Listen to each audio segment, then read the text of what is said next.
Hey y'all, welcome back to my channel, or welcome if you are new. Today I'm sharing another What's for Dinner video, and as always, these are going to be easy meals for the busy family. And I also wanted to start something new on my What's for Dinner videos. Each week I'm going to be taking requests on what I should make for the next week on my What's for Dinner video. So if you would leave down below in the comments a recipe you think I should try or a meal you think I should try next week, leave it down below and I will pick one to make something different. I want to try something new every week, and maybe I'll pick yours. So I'm going to start this now. Leave it down in the comments below what you think I should make. And with that being said, let's go ahead and get on into the video. Alright, it is Sunday and we are having these sausages for dinner tonight. I don't know if you can see because of the way the sun is glaring, but they smell so delicious. I think we're just going to cook some onions with them, maybe have some french fries, and put them on some hot dog buns, and that'll be it. Pretty simple.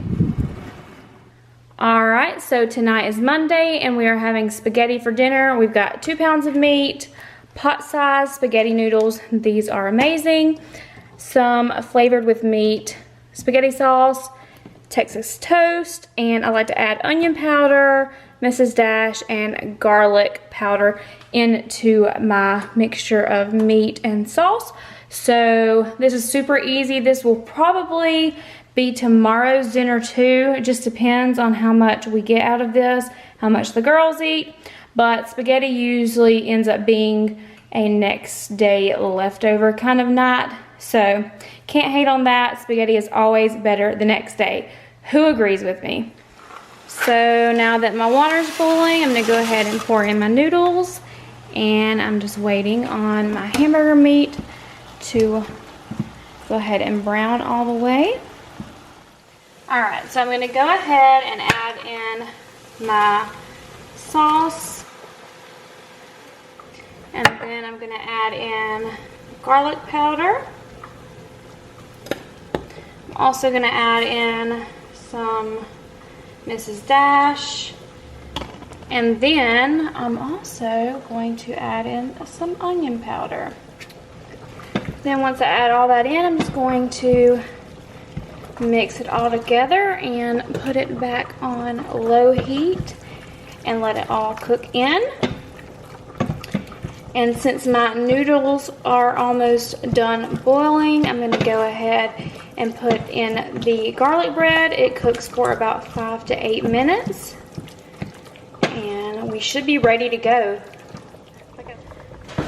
Everyone last week was talking about how spaghetti is their go-to during the month several times. So it made me want to make spaghetti. So that's what we are having tonight.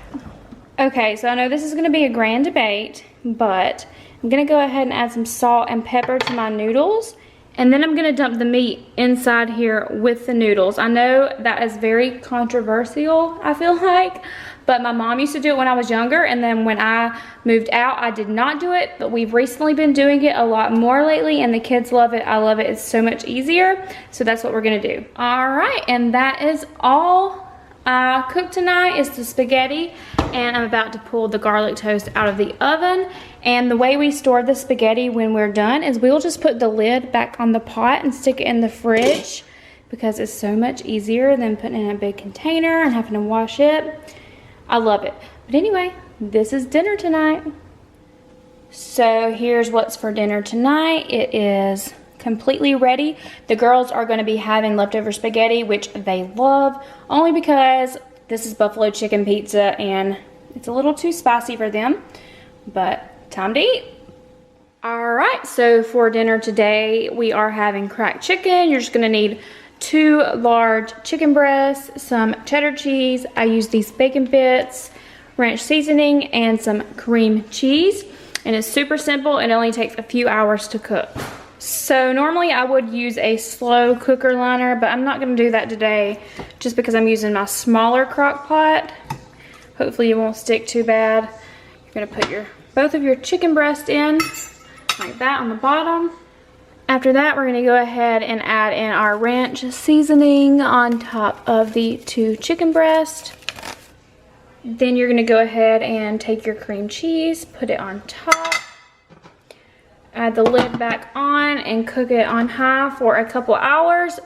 As soon as the girls get back from school, this should be done and ready to add in the bacon and the cheese. Alright, so here is what the cracked chicken looks like so far. I just used a hand mixer and shredded all the chicken, and I'm going to go ahead and use some sharp cheddar cheese and some bacon bits and let it cook for another 30 to 45 minutes, and it should be all done and ready to eat. So let's add in our cheese. I'm not really going by the recipe, I'm just kind of covering it up with cheese. I think the original recipe I was using actually called for a whole bag of cheese, and I was like, oh, I don't know about that.